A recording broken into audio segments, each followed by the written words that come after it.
جب بھی ہم کوئی گھر، پلاٹ یا شاید کوئی دکان خریدنے کا سوچتے ہیں تو ذہن میں بہت سارے سوال آتے ہیں۔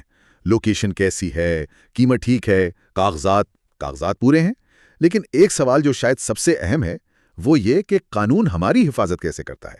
آج ہم 100 سال سے بھی پرانے ایک قانون ٹرانسفر آف پراپرٹی ایکٹ 1882 کی گہرائی میں اتریں گے اور دیکھیں گے کہ اس کے اصول آج بھی کتنے متعلقہ ہیں۔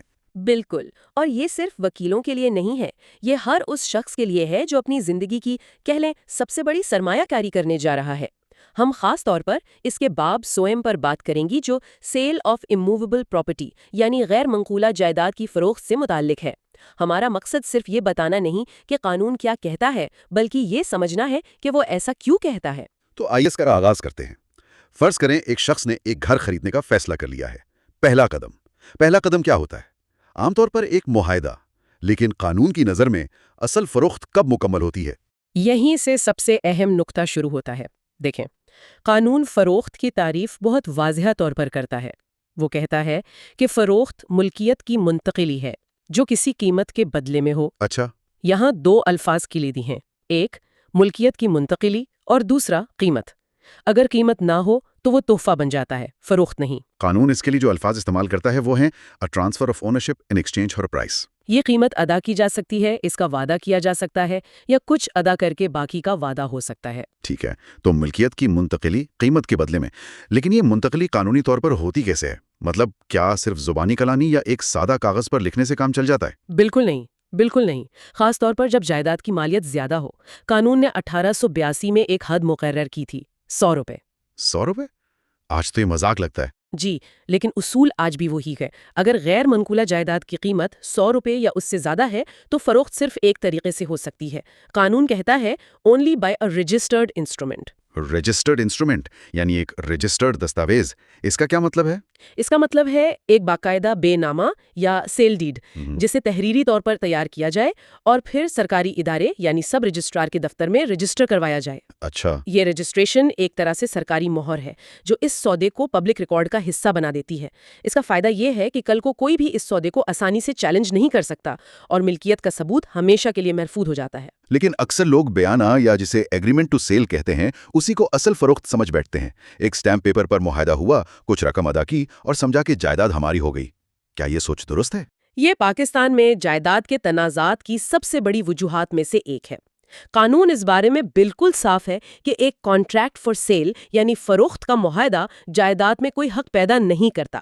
قانون کے الفاظ ہیں It does not of itself create any interest in or charge on such property۔ یہ تو بہت اہم بات ہے، اس کو تھوڑا اور آسان الفاظ میں سمجھائیں۔ اچھا، ایگریمنٹ ٹو سیل اور سیل ڈیڈ میں فرق سمجھنے کے لیے آپ شادی کی مثال لے لیں۔ ٹھیک ہے، ایگریمنٹ ٹو سیل منگنی کی طرح ہے، یہ ایک پکا وعدہ ہے، فریقین قانونی طور پر اس پر عمل کرنے کے پابند ہے، لیکن ابھی شادی نہیں ہوئی۔ صحیح۔ آپ منگنی کی بنیاد پر دولہا یا دلہن نہیں کہلا سکتے۔ اصل سیل ڈیڈ نکاح کی طرح ہے، جس لمحے اس پر دستخط اور رجسٹریشن ہوتی ہے ملکیت قانونی طور پر منتقل ہو جاتی ہے، بالکل ویسے ہی جیسے نکاح کے بعد رشتہ قانونی ہو جاتا ہے۔ واہ، بہت خوبصورت مثال ہے۔ تو ایگریمنٹ صرف ایک وعدہ ہے، ملکیت کی اصل منتقلی نہیں۔ تو یہ واضح ہو گیا کہ قانون ملکیت صرف رجسٹرڈ سیل ڈیڈ سے ہی ملتی ہے۔ اب اس عمل کے دوران چلتے ہیں۔ جب خریدار اور بیچنے والا معاہدہ کر لیتے ہیں تو کیا قانون ان پر کچھ ذمہ داریاں بھی عائد کرتا ہے؟ جی بالکل، اور یہ اس قانون کا سب سے دلچسپ حصہ ہے، سیکشن 55۔ یہ سیکشن دونوں فریقوں کے حقوق اور فرائض کا تعین کرتا ہے۔ یہ گویا قانون کی طرف سے فراہم کردہ ڈیفالٹ شرائط ہے۔ ڈیفالٹ شرائط؟ جی، اگر آپ نے اپنے معاہدے میں کچھ اور نہ لکھا ہو تو یہ شرائط خود بخود لاگو ہو جاتی ہیں۔ اس کا بنیادی اصول معلومات کا توازن ہے۔ قانون کہتا ہے کہ اگر ایک فریق کو کوئی ایسی خاص بات معلوم ہے جو دوسرے کو نہیں اور وہ آسانی سے جان بھی نہیں سکتا تو اسے بتانا لازمی ہے۔ یہ تو بہت دلچسپ اصول ہے۔ پہلے بیچنے والے کی بات کرتے ہیں، اس پر کیا ذمہ داری ہے؟ بیچنے والے پر سب سے بڑی اور اہم ذمہ داری جائیداد کے مادی نقائص کے بارے میں بتانا ہے۔ قانون اس کے لیے جو الفاظ استعمال کرتا ہے وہ ہے to disclose to the buyer any material defect. Material defect? جی، یہ کوئی چھوٹا موٹا نقص نہیں جیسے دیوار پر ہلکی سی دراڑ، بلکہ مٹیریل ڈیفیکٹ یعنی کوئی ایسا بڑا نقص جو جائیداد کی قیمت یا خریدار کے فیصلے پر اثر انداز ہو سکتا ہے۔ ایک منٹ، لیکن یہ تو بہت مشکل ہے۔ کوئی بیچنے والا اپنی چیز میں نقص کیوں بتائے گا؟ اس سے تو قیمت کم ہو جائے گی۔ کیا لوگ واقعی اس پر عمل کرتے ہیں؟ آپ کا سوال بالکل درست ہے۔ عملی طور پر لوگ اس سے بچنے کی کوشش کرتے ہیں، لیکن یہی تو اس قانون کی طاقت ہے۔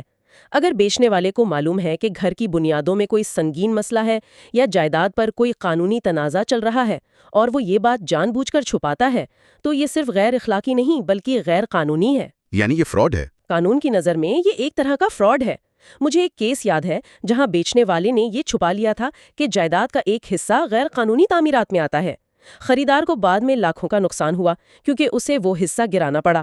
اگر اس وقت یہ قانون صحیح سے لاگو ہوتا تو وہ اس نقصان سے بچ سکتا تھا۔ تو شفافیت بیچنے والے کی بنیادی ذمہ داری ہے۔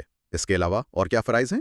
اس کے علاوہ بھی کئی ذمہ داریاں ہیں، جیسے خریدار کی درخواست پر ملکیت سے متعلق تمام دستاویزات دکھانا، قیمت کی مکمل ادائیگی پر بے نامے پر دستخط کر کے اسے قانونی شکل دینا، اور معاہدے سے لے کر قبضہ دینے تک جائیداد کی ایسی حفاظت کرنا جیسی ایک عام سمجھدار مالک کرتا ہے، یعنی وہ جان بوجھ کر اسے نقصان نہیں پہنچا سکتا۔ تو یہ تو ہوئیں بیچنے والے کی ذمہ داریاں جو کافی سخت ہیں، لیکن کیا قانون اسے کوئی تحفظ بھی فراہم کرتا ہے، خاص طور پر اس صورت میں جب اسے اپنی پوری رقم نہ ملی ہو؟ یقیناً قانون توازن قائم کرتا ہے۔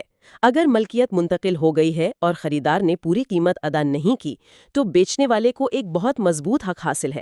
قانون اسے جائیداد پر ایک چارج یا حق دیتا ہے، بقایا رقم کی حد تک۔ اچھا، سادہ الفاظ میں وہ جائیداد خود بیچنے والے کی بقایا رقم کی ضمانت بن جاتی ہے، چاہے وہ خریدار کے قبضے میں ہی کیوں نہ ہو۔ مطلب اگر خریدار پیسے نہیں دیتا تو بیچنے والا عدالت جا کر اس جائیداد کو بکوا کر اپنی رقم وصول کر سکتا ہے۔ یہ تو انصاف کی بات ہوئی۔ اب سکے کا دوسرا رخ دیکھتے ہیں۔ کیا خریدار پر بھی ایسی کوئی معلومات فراہم کرنے کی ذمہ داری ہے؟ جی ہاں، اور یہ وہ نقطہ ہے جس سے اکثر لوگ واقف نہیں۔ معلومات کے توازن کا اصول یہاں بھی لاگو ہوتا ہے۔ قانون کہتا ہے کہ خریدار پابند ہے کہ وہ بیچنے والے کو کوئی ایسی حقیقت بتائے۔ کیسی حقیقت؟ کوئی ایسی حقیقت جس سے جائیداد کی قیمت میں مادی طور پر زیادہ ہوتا ہو اور جس کا علم بیچنے والے کو نہ ہو۔ قانون کے الفاظ ہیں to disclose any fact which materially increases the value. یہ اصول تو بیچنے والے کے لیے بہت اچھا ہے، لیکن خریدار کے نقطہ نظر سے یہ تھوڑا غیر منصفانہ نہیں؟ اگر اس نے اپنی تحقیق سے کوئی قیمتی معلومات حاصل کی ہے تو وہ اس کا فائدہ کیوں نہ اٹھائے؟ یہ تو اس کی محنت کا پھل ہے نا؟ نے کا پابند نہیں۔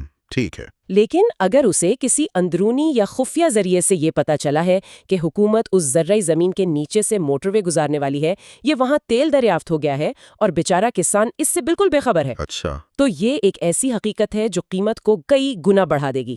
ایسی صورتحال میں معلومات چھپانا قانون کی نظر میں بدنیتی ہے۔ یہ اصول اس بات کو یقینی بناتا ہے کہ کوئی شخص دوسرے کی لا علمی کا ناجائز فائدہ نہ اٹھا سکے۔ یعنی قانون ایک منصفانہ سودے کو یقینی بنانا چاہتا ہے۔ اچھا، جب ملکیت منتقل ہو جاتی ہے تو خریدار کو کیا حقوق ملتے ہیں؟ جب ملکیت خریدار کو منتقل ہو جاتی ہے تو تمام فائدے بھی اسی کو ملتے ہیں۔ قانون کہتا ہے کہ خریدار حقدار ہے to the benefit of any improvement in اور increase in value of the property. مطلب یہ کہ اگر خریدنے کے اگلے ہی دن اس علاقے میں کوئی بڑا ترقیاتی منصوبہ شروع ہو جائے اور جائیداد کی قیمت دگنی ہو جائے تو وہ سارا فائدہ خریدار کا ہوگا۔ صحیح۔ اسی طرح اس جائیداد سے حاصل ہونے والا کرایہ یا منافع بھی اسی کا حق ہے۔ اور اگر کوئی فریق ان ذمہ داریوں کو پورا نہ کرے، یعنی بیچنے والا نقص چھپائے یا خریدار قیمت بڑھانے والی بات؟ قانون اس معاملے میں بہت سخت ہے۔ وہ صاف کہتا ہے an omission to make such disclosures is fraudulent۔ فراڈیولنٹ یعنی دھوکہ دہی؟ جی، ایسی معلومات کو جان بوجھ کر چھپانا دھوکہ دہی یا فراڈ تصور ہوگا۔ متاثرہ فریق نہ صرف معاہدے کو منسوخ کروا سکتا ہے بلکہ ہر جانے کا دعویٰ بھی کر سکتا ہے۔ اچھا، ایک اور دلچسپ صورتحال پہ بات کرتے ہیں۔ فرض کریں کہ ایک مالک نے اپنی 2 دکانیں ایک ہی بینک کے پاس گروی رکھوائی ہیں، پھر اس نے ان میں سے ایک دکان کسی کو بیچ دی۔ اب جو نیا خریدار ہے وہ تو پریشان ہوگا کہ اس کی خریدی ہوئی دکان پر بھی قرض کا سایہ ہے۔ قانون اس صورتحال میں خریدار کی کیسے مدد کرتا ہے؟ یہ ایک عام مسئلہ ہے اور قانون اس کا ایک بہت خوبصورت حل پیش کرتا ہے جسے سیکشن 56 میں مارشلنگ کا اصول کہتے ہیں۔ مارشلنگ؟ جی، یہ اصول خریدار کو ایک حق دیتا ہے۔ وہ قرض خواہ یعنی بینک سے یہ مطالبہ کر سکتا ہے کہ وہ اپنا قرض پہلے اس دوسری دکان سے وصول کرے جو اسے فروخت نہیں کی گئی۔ قانون کہتا ہے کہ خریدار حقدار ہے to have the mortgage debt satisfied out of the property not sold to him. تو اس کا مطلب ہے کہ بینک پہلے دوسری دکان کو بیچے گا؟ جی، اگر دوسری دکان کو بیچ کر بینک کا سارا قرض ادا ہو جاتا ہے تو نئے خریدار کی دکان قرض سے مکمل طور پر پاک ہو جائے گی۔ یہ اصول نئے خریدار کے مفادات کا تحفظ کرتا ہے اور اسے پچھلے مالک کے قرضوں کے بوجھ سے حتی الامکان بچاتا ہے۔ یہ واقعی بہت مفید اصول ہے۔ لیکن اگر صورتحال تھوڑی مختلف ہو، فرض کریں ایک ہی جائیداد ہے جسے فروخت کیا جا رہا ہے اور اس پر پہلے سے کوئی مالی بوجھ یا قرض ہے جسے قانون کی زبان میں انکمبرنس کہتے ہیں، اور یہ قرض فروخت میں رکاوٹ بن رہا ہے، تب کیا ہوگا؟ اس کے لیے سیکشن 57 عدالت کو ایک بہت عملی اور مفید اختیار دیتا ہے۔ فروخت کا کوئی بھی فریق، چاہے وہ خریدار ہو یا بیچنے والا ہو، عدالت سے رجوع کر سکتا ہے۔ اچھا، عدالت اس جائیداد پر موجود قرض کی کل رقم، بیمہ سود اور دیگر اخراجات کا تخمینہ لگائے گی۔ پھر عدالت فریقین کو حکم دے گی کہ وہ یہ تخمینہ شدہ رقم عدالت میں جمع کروا دیں۔ اور جب رقم عدالت میں جمع ہو جائے پھر؟ جب یہ رقم عدالت کے پاس محفوظ ہو جاتی ہے تو عدالت ایک بہت طاقتور حکم جاری کر سکتی ہے۔ وہ یہ اعلان کر سکتی ہے کہ اب یہ جائیداد اس مالی بوجھ سے آزاد ہے۔ قانون کے الفاظ ہیں declare the property to be freed from the encumbrance. واہ! اس اعلان کے بعد فروخت کا عمل آسانی سے مکمل ہو جاتا ہے اور خریدار کو ایک صاف ستھری قرض سے پاک جائیداد مل جاتی ہے۔ جو رقم عدالت میں جمع کروائی گئی تھی وہ بعد میں متعلقہ قرض خواہ کو ادا کر دی جاتی ہے۔ تو ان تمام تفصیلات کا خلاصہ کیا ہے؟ یہ ایکٹ صرف خشک قوانین کا مجموعہ نہیں لگتا، یہ تو جائیداد کی خرید و فروخت کے لیے ایک مکمل ضابطۂ اخلاق کی طرح ہے۔ اور یہی ہے کہ قانون انصاف، شفافیت اور ایمانداری پر زور دیتا ہے۔ یہ رجسٹریشن کی شرط لگا کر سودے کو قانونی تحفظ دیتا ہے۔ یہ بیچنے والے کو پابند کرتا ہے کہ وہ سچ بولے اور خریدار کو بھی پابند کرتا ہے کہ وہ غیر معمولی فائدے کی اطلاع دے۔ صحیح۔ یہ مارشلنگ اور انکمبرنس جیسے اصولوں کے ذریعے پیچیدہ مالی حالات میں بھی حل فراہم کرتا ہے۔ یہ محض ایک سودا نہیں بلکہ ملکیت کی ایک ذمہ دارانہ منتقلی کا عمل ہے۔ اس پوری گفتگو کے بعد سامعین کے لیے ایک سوال ذہن میں آتا ہے۔ یہ قانون 1882 میں بنایا گیا تھا۔ آج ہم digital records, on line property portals اور سمارٹ سٹیز کے دور میں رہ رہے ہیں۔ آپ کے خیال میں اس قانون کے 21ویں صدی کے ورژن میں خریداروں اور بیچنے والوں کے لیے کون سے نئے حقوق یا ذمہ داریاں شامل کی جانی چاہیے؟ یہ بہت اچھا سوال ہے۔ مثال کے طور پر، کیا بیچنے والے پر یہ بتانا بھی لازمی ہونا چاہیے کہ جائیداد کے ماحولیاتی اثرات کیا ہیں؟ عمارت زلزلہ پروف ہے یا نہیں، یا علاقے میں تیز رفتار انٹرنیٹ کی سہولت کیسی ہے؟ یہ وہ سوالات ہیں جو آج کے خریدار کے لیے شاید زیادہ اہم ہیں۔